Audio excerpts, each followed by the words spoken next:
দেশমাতৃকার মুক্তির আকাঙ্ক্ষায় 1932 সালের 23 সেপ্টেম্বর মধ্যরাতে চট্টগ্রাম পাহাড়তলির ইউরোপিয়ান ক্লাব আক্রমণ করেছিলেন চট্টগ্রামের পুরুষবেশী 21 বছরের তরুণী প্রীতিলতা ওয়াদ্দেদার। প্রায় 40 বছর পেরিয়ে 1971-এর 26শে মার্চের পরে বাংলা মায়ের মুক্তির লক্ষ্যে মুক্তিযুদ্ধে ঝাঁপিয়ে পড়েছিলেন পাবনার আরেক পুরুষবেশী 21 বছর বয়সী তরুণী শিরিন বানু মিতিল।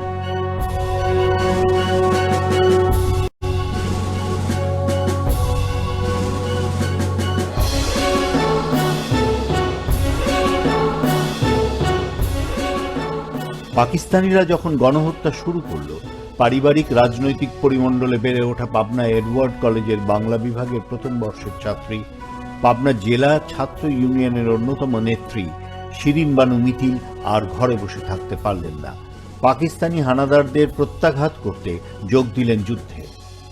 পাবনায় 28শে মার্চ টেলিফোন এক্সচেঞ্জে 36 জন পাকিস্তানি সেনার সাথে জনতার যে তুমুল লড়াই হল, তাতে একমাত্র নারী যোদ্ধা ছিলেন মিতিল। এই যুদ্ধে 36 জন পাকিস্তানি সেনা নিহত হয় এবং 2 জন মুক্তিযোদ্ধা শহীদ হন।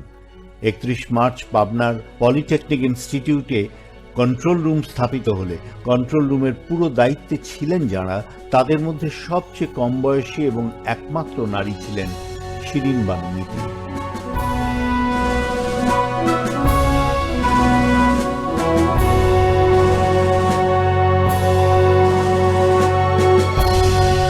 কেমন করে আর কেনই বা তিনি পুরুষের বেশে যুদ্ধে গেলেন? ব্যাপারটাই ছিল যে আমি ছেলেদের পোশাক পরা অবস্থায় ছিলাম। আমার চুল ছোট একদম, আচ্ছা, এখনই যেমন এর থেকে আরো ছোট ছিল, এবং পুরা পুরুষের পোশাক পরা। অনেকে আমাকে জিজ্ঞাসা করেন যে আপনি কেন মেয়ে হিসাবে ছিলেন, পুরুষের পোশাক কেন পরলেন? এখানে একটা জিনিস কাজ করেছে যে আমরা জানি আমরা ওই সময় শাড়ি চলছিল এবং আমরা শাড়ি পরতাম। আচ্ছা, আর আমি ছিলাম অনার্স ফার্স্ট ইয়ারে তখন পড়ি, সুতরাং শাড়ি একমাত্র আমাদের পোশাক ছিল। যখন ঘর থেকে বের হওয়া, ঘর থেকে বের হয়ে আমরা যখন ওই যে রাস্তায় ব্যারিকেড দিচ্ছি করছি, তখন শাড়ি পরেই যাচ্ছি। কিন্তু যখন আমি একলা বের হয়ে যাচ্ছি এবং যেখানে যুদ্ধ চলছে এবং আমার মনে হচ্ছে যে শাড়ি পরে ওখানে গেলে সবাই ঘুরে তাকাবে হয়তো আমার দিকে, যে কি ব্যাপার, এখানে একটা মেয়ে কেন আসলো যুদ্ধক্ষেত্রের জায়গাটা। এটা আমার মনে হয় যে আমার ভিতরেই একটা কাজ করেছে, যার জন্য আমি একদম ছেলেদের পোশাক পরে বের হয়ে গেছি, কেউ আর চেঞ্জ করতে পারেনি। তো এখানে আরেকটা আমার বুদ্ধি দিয়েছিল আমার ভাই, ওর নাম জিঞ্জির।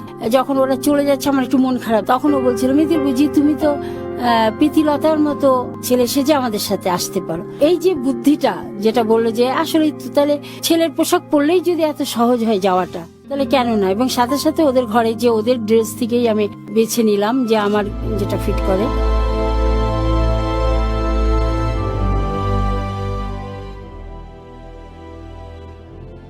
এপ্রিলের 3য় সপ্তাহে মিতিলের খবর পৌঁছে গেল সর্বত্র।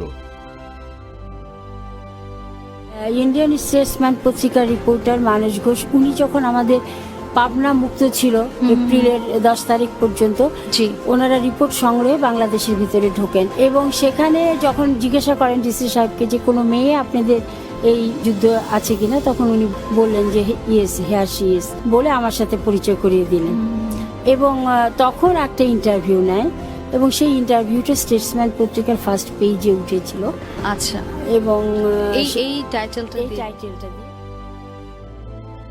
শাই গার্ল উইথ এ গান শিরোনামের দি স্টেটসম্যানের সেই প্রতিবেদন থেকেই সারা বিশ্ব জানতে পারে একজন নারী কিভাবে পুরুষের ছদ্মবেশে বাংলার মুক্তিযুদ্ধে অংশ নিচ্ছে।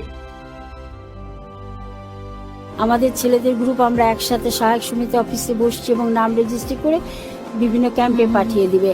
তখন এক ভদ্রলোক যিনি সহায়তা দিতে এসেছিলেন বাংলাদেশে, উনি আমাকে দেখে চিনে ফেলেন, যে আমার ছেলের পোশাক পরা ছিল। উনি বললেন আরে এটা শিরিন বানু না? তো আমি তো ওখানে আমার নাম রেজিস্ট্রি করেছি মিতিল খন্দকার, মানে ছেলেদের নাম, আমার ডাক নাম মিতিল, তো মিতিল খন্দকার। তখন সবাই খুব চমকে উঠলো, আর এখানে একজন মেয়ে। তখন আমাকে তো বলে তাহলে তো আর আপনাকে আমরা পাঠাতে পারবো না। তখন আমাকে তাহলে কোথায় রাখবে, সব তো চলে গেল। তখন ওই আমিনুল ইসলাম বাদশাহ, আমরা মামা ডাকতাম, রাজনৈতিক মানে মার সাথে উনি আচ্ছা। রাজনীতির সূত্রে পরিচিত এবং খুবই স্নেহ করতেন। তখন উনি বললেন যে আমিও তো চলে যাব ক্যাম্পে, চল তোকে তাহলে ইলাদির বাসায় নিয়ে যাই। ইলাদি মানে উনি তখন ছিলেন বিধায়ক পশ্চিমবঙ্গের, আচ্ছা। এবং আমাদের কাছে তো এক নামে ইলা মিত্র চিনি। আমি তো একদম রীতিমতো শিহরিত যে ইলা মিত্রকে চোখের সামনে দেখবো। তো নিয়ে যাওয়ার সাথে সাথে ইলা মাসি এবং রমেন মিত্র জি। রমেন মিত্র একদম আমাকে বুকে টেনে নিলেন, আয় আয়, এ তো আমাদের একটা ছেলে আর এটা একটা মেয়ে পেলাম, হ্যাঁ বলে একদম বুকে টেনে নিলেন। যে পরে আমি বাংলাদেশ সরকারের যে অফিস যেটা ছিল আমার কলকাতাতে, সেখানে যোগাযোগ করার পরে ওনারা জানান যে জুন মাসের 1 তারিখের দিকে একটা মেয়েদের জন্য ক্যাম্প হচ্ছে, এতদিন তো ছেলেদের বিভিন্ন জায়গায়। আচ্ছা। তখন ওই ক্যাম্পে আমি মানে নাম লেখাই, এবং আচ্ছা। আমাদের ক্যাম্পের প্রধান ছিলেন সৈয়দা সাজেদা চৌধুরী, উনি আচ্ছা, তখন চট্টগ্রাম থেকে এমপি ছিলেন, ওনার দায়িত্ব ছিল। পাবনা শহরের দিলালপুর মহল্লার খান বাহাদুর লজে 1950 সালের 2 সেপ্টেম্বরে জন্ম নেয়া সাহসী, পরাক্রমশালী, দৃঢ় প্রত্যয়ী শিরিন বানু মিতিল সমস্ত দ্বিধা, দ্বন্দ্ব, সংশয়কে ঝেড়ে ফেলে পুরুষের সাথে কাঁধে কাঁধ রেখে যেভাবে 9 নম্বর সেক্টরে লড়াই করেছেন, সেই একই প্রত্যয়ে জীবনের শেষ দিন পর্যন্ত 3 সন্তানের জননী শিরিন বানু মিতিল সংগ্রাম করে গেছেন সাধারণ মানুষের অধিকার আদায়ের দাবিতে।